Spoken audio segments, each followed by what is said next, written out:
Hello दोस्तों, स्वागत है आपका हमारे YouTube channel study for exam and knowledge में। आज हम लोग डिस्कस करने वाले हैं प्रेजेंट कंटिन्यूअस टेंस के बारे में। इससे पहले हम लोग प्रेजेंट इंडेफिनिट टेंस पढ़ चुके हैं। आज हम लोग डिस्कस करेंगे प्रेजेंट कंटिन्यूअस टेंस क्या है। तो सबसे पहले यह देखेंगे कि इसको किस तरह से पहचाना जाए प्रेजेंट कंटिन्यूअस टेंस को। ऐसे वाक्य के अंत में रहा है, रही है, रहे हैं आदि शब्द आए और इन वाक्यों का कार्य वर्तमान में जारी रहना प्रकट हो। यानी ऐसे वाक्य जिनके अंत में रहा है, रही है, रहे हैं, रहा है, रही है, रहे हैं आदि शब्द आए और वह जो वाक्य है वो वर्तमान में जारी रहे, वर्तमान में जारी रहे, तो ऐसे टेंस को हम प्रेजेंट कंटिन्यूअस टेंस कहते हैं। यदि किसी वाक्य के अंत में रहा है, रही है, रहे हैं आए और वह जो कार्य है वह वर्तमान में जारी रहना प्रकट हो तो उसे हम प्रेजेंट कंटिन्यूअस टेंस कहते हैं। यह है इसके पहचानने का तरीका। सबसे पहले हम प्रेजेंट कंटिन्यूअस टेंस में एफर्मेटिव सेंटेंस के बारे में पढ़ेंगे कि एफर्मेटिव सेंटेंस क्या है। प्रेजेंट कंटिन्यूअस टेंस का एफर्मेटिव सेंटेंस, तो एफर्मेटिव सेंटेंस में ऐसे सेंटेंस के अंत में रहा है, रही है, रहे हैं आता है और वाक्य जो होता है वर्तमान में जारी रहता है, तो ऐसे वाक्य को हम प्रेजेंट कंटिन्यूअस टेंस का एफर्मेटिव सेंटेंस कहते हैं। इसमें हेल्पिंग वर्ब के रूप में इज एम आर का प्रयोग किया जाता है। हेल्पिंग वर्ब के रूप में इज एम आर का प्रयोग किया जाता है और क्रिया जो वर्ब होता है वर्ब में आईएनजी लगाया जाता है, वर्ब में आईएनजी जोड़ दिया जाता है। सबसे पहले ही, सी, इट यानी एक वचनकर्ता के साथ हमेशा इज का प्रयोग करते हैं। एक वचनकर्ता के साथ किसका प्रयोग करते हैं? इज का प्रयोग करते हैं। आई के साथ हमेशा एम का प्रयोग करते हैं। यू, वी, दे यानी बहुवचनकर्ता के साथ हम आर का प्रयोग करते हैं।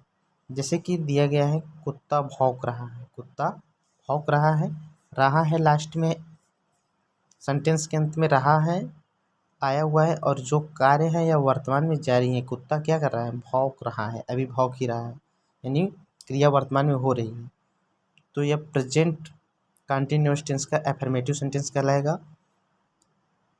इसके लिए the dog is barking, the dog is क्या है? बार्किंग। कुत्ता एक वचन है तो एक वचन के साथ हमेशा किसका हम प्रयोग करेंगे? इज का, और क्रिया में क्या लगाएंगे? आईएनजी जोड़ देंगे, तो डॉग इज बार्किंग, यह हो जाएगा इसका। दूसरे उदाहरण में बताया गया है मैं अपना पाठ याद कर रहा हूँ, मैं अपना पाठ याद कर रहा हूँ, क्रिया वर्तमान में हो रही है और वाक्य अंत में रहा है आया हुआ है, तो यह प्रेजेंट कंटिन्यूअस टेंस का एफर्मेटिव सेंटेंस है।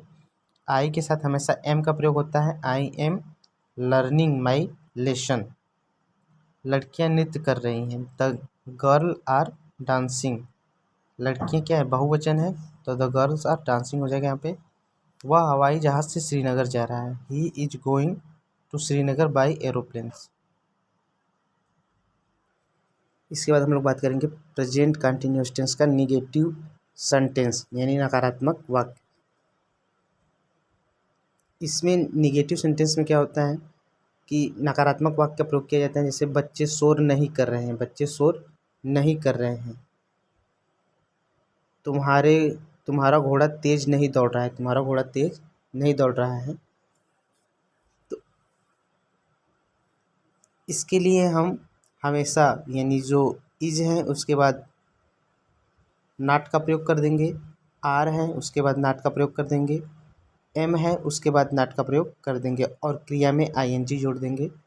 तो इस तरह से निगेटिव सेंटेंस जो होगा प्रेजेंट कंटिन्यूअस टेंस का, उसका इंग्लिश रूपांतरण किया जा सकता है। The children are not making noise, the children क्या है? चिल्ड्रेंस जो हैं बच्चे जो बहुवचन है, तो चिल्ड्रेन आर बहुवचन के साथ हमेशा आर का प्रयोग करेंगे। उसके बाद क्योंकि ये निगेटिव सेंटेंस है तो यहाँ पे हम नॉट का प्रयोग करेंगे। The children are not making noise, the children are not making noise.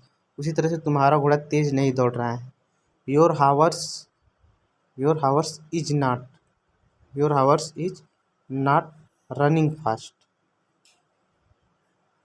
इसके बाद हम पिक्चर देखने नहीं जा रहे हैं। We are not going to see movie. We जो है वी के साथ हमेशा आर का प्रयोग करेंगे वहाँ पे, क्योंकि नकारात्मक वाक्य है तो नॉट का प्रयोग करेंगे, उसके बाद आईएनजी जोड़ देंगे, तो यह हो जाएगा we are not going to see the movie. इसके बाद बात करेंगे हम लोग प्रेजेंट कंटिन्यूअस टेंस का इंट्रोगेटिव सेंटेंस, यानी प्रश्नवाचक वाक्य। प्रश्नवाचक वाक्य का प्रारंभ प्रायः क्या से प्रारंभ होता है? अगर वह प्रेजेंट कंटिन्यूअस टेंस का नेगेटिव सेंटेंस है तो सेंटेंस के अंत में रहा है, रही है आदि शब्द आएंगे, और जो वाक्य होगा वह वर्तमान में जारी रहने का बोध होगा, तो उसे हम क्या कहेंगे? प्रेजेंट कंटिन्यूअस टेंस का इंट्रोगेटिव सेंटेंस, यदि क्या से प्रारंभ है तो। अब इसमें अगर एक वचन है तो प्रारंभ में हम इज का प्रयोग करेंगे, अगर बहुवचन है तो प्रारंभ में हम आर का प्रयोग करेंगे, अगर आई है तो हम एम का प्रयोग करेंगे। और इसके साथ साथ अगर कोई प्रश्नवाचक शब्द बीच में है तो सबसे पहले प्रश्नवाचक शब्द जो है उसका इंग्लिश सबसे पहले लिखेंगे, उसके बाद हम हेल्पिंग वर्ब लिखेंगे, उसके बाद आईएनजी जोड़ दिया जाएगा। जैसे कि क्या तोता बोल रहा है? क्या तोता बोल रहा है? तोता एक वचन है, तोता क्या है? एक वचन है, तो यहाँ पे हम एक वचन के साथ इज का प्रयोग करेंगे, तो is the parrot speaking, is the parrot speaking. क्या मैं तुम्हें परेशान कर रहा हूँ? आई के साथ हमेशा एम का प्रयोग होगा, तो am I disturbing you, am I disturbing you. क्या तुम घर जा रहे हो? यू बहुवचन है तो इसके साथ हमेशा आर का प्रयोग होगा, तो are you going to home. और इसके बाद प्रश्नवाचक जो सेंटेंस होंगे उसके अंत में हम हमेशा प्रश्नवाचक चिन्ह का प्रयोग भी करेंगे। तुम मेरी प्रतीक्षा क्यों कर रहे हो? Why are you waiting for me. यहाँ पे क्यों जो प्रश्नवाचक शब्द हैं बीच में है, तो सबसे पहले इसकी हम इंग्लिश लिखेंगे वाई, उसके बाद helping verb, are you waiting for me. तो आशा करते हैं कि आपको प्रेजेंट कंटिन्यूअस टेंस समझ में आएगा। अगर आपको वीडियो पसंद आए तो वीडियो को लाइक करें, शेयर करें और चैनल को सब्सक्राइब करें। Thanks for watching.